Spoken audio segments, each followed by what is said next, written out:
Imagine turning a mere $5,000 investment into a staggering $15 million in just 15 years. That's an unbelievable 3,000 times growth, or a mind-blowing 300,000% increase. With an annual growth rate of 70.53%, this is a true testament to the power of trading and the potential for anyone to achieve financial success. So sit back, buckle up, and get ready to learn from one of the greatest trading success stories of all time. Ed Seykota's achievements rank him as one of the best traders of our time. His interest in trading started in the late 1960s when he saw a letter published by Richard Duncan, which implied that a purely mechanical trend-following system could beat the markets. He was inspired by the book Reminiscences of a Stock Operator, and also by Richard Duncan's 5- and 20-day moving average crossover system and his weekly rules system. He wrote computer programs to test the theories and found that Duncan's theories tested true. Seykota first developed his computerized trading system in the 1970s, which produced results so impressive that even his brokerage firm adopted the system.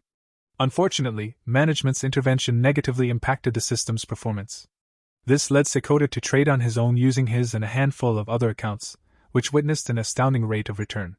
One of his customer accounts, which started with $5,000 in 1972, saw growth of over 250,000%. In this video, we will discuss his 4 most important rules that he used to accomplish this.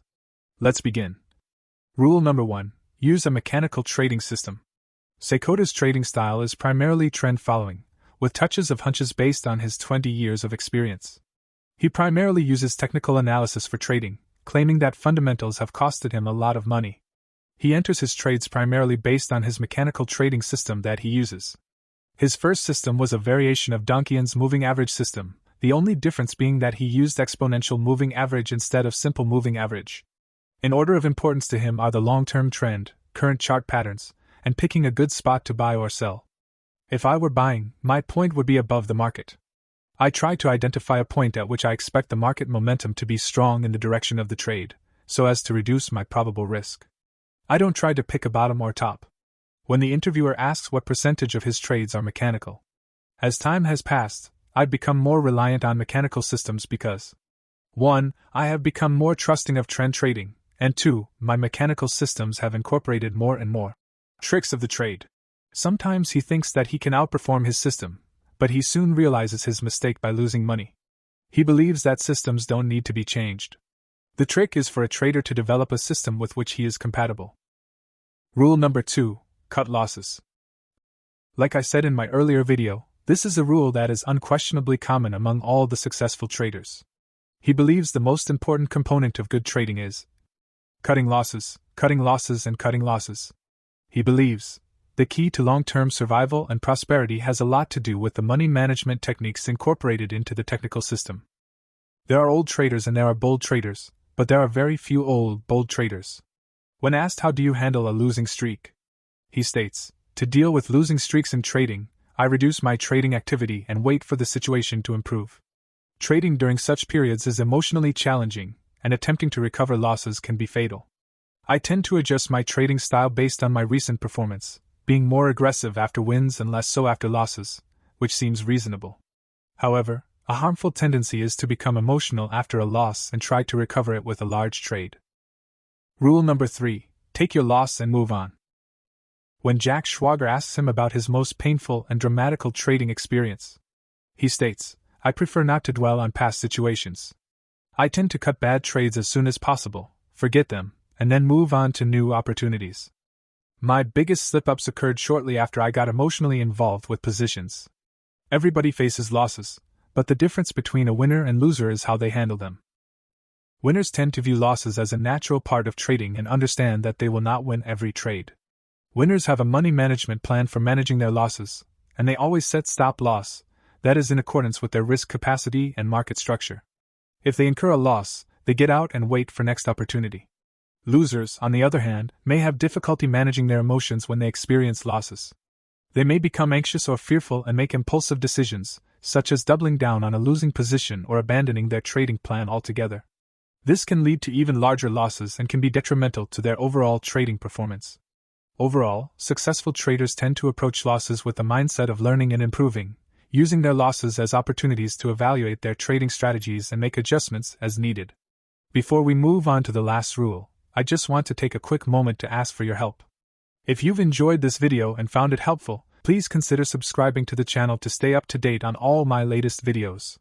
Thanks so much for your support, and if you haven't already, please consider hitting the like button below. It really helps to support the channel and lets me know that I'm creating content that you find valuable. Rule number 4, stay humble. When he was asked how can a losing transform himself into a winning trader, he says a losing trader can do little to transform himself into a winning trader. A losing trader is not going to want to transform himself. That's the kind of thing winning traders do. This line implies that it is difficult for a losing trader to change their mindset and strategies to become a winning trader. A losing trader may not have the desire or willingness to transform themselves because they may be resistant to change or have a fixed mindset. On the other hand, winning traders are more likely to have an open and growth-oriented mindset, actively seeking ways to improve their performance and adapt to changing market conditions. Therefore, it is more likely for winning traders to take the necessary steps to transform themselves, while a losing trader may continue to struggle without significant changes. You have to be humble and willing to change. When the interviewer asked, "At what point did you get the confidence that you can keep winning?" he explains that, "I alternate between two mindsets. A, thinking that I can consistently win, and B, feeling that my wins are due to luck. Interestingly, I tend to feel the most confident of my abilities right before experiencing a significant losing streak." This means as soon as he starts feeling confident that he cannot lose, he starts losing. Overall, Seykota attributes his success to his love of the markets and his optimistic attitude, along with his incorporation of money management techniques into his technical system. He summarized his trading rules in 5 points. A. Cut losses. B. Ride winners. C. Keep bets small. D. Follow the rules without question. E. Know when to break the rules. When he was asked what's more important for successful trading, psychology or market analysis, he answered, "Psychology drives the quality of analysis and its practical application, making it the primary factor, while analysis serves as the roadmap." The psychology and analysis goes together, because if you don't have proper mindset and psychology, you won't see what the chart is actually telling you. You will interpret market information which is inherently neutral in a positive or negative way, which will either lead to excitement or fear and hesitation and cause you to make mistakes. To learn more about how to actually see market information and trade in the zone, watch this video. Please like the video and subscribe to the channel if you haven't already. Thanks for watching, and I will see you in the next one.